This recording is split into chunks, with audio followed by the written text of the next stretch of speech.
ತೇಜ್ ಪ್ರಭು ನ್ಯೂಸ್ಗೆ ಸ್ವಾಗತ. ಕನಗಲ NH-48 ಸೂಪರ್ ಹೈವೇ ಮೇಲೆ ಅಪಘಾತ, ಒಂದು ಸಾವು.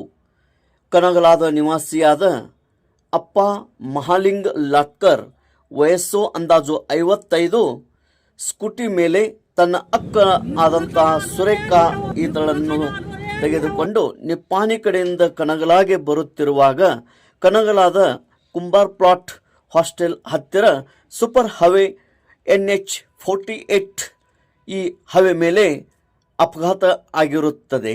ಸ್ಕೂಟಿ ಸ್ಕಿಡ್ ಆಗಿ ಬಿದ್ದಾಗ ಲಾರಿ ಬಹುಶಃ ಹಾದು ಹೋಗಿ ಸ್ಥಳದಲ್ಲಿಯೇ ಅಪ್ಪ ಮಹಾಲಿಂಗ್ ಲಾಟ್ಕರ್ ಮೃತ್ಯುಪಟ್ಟಿದ್ದಾರೆ.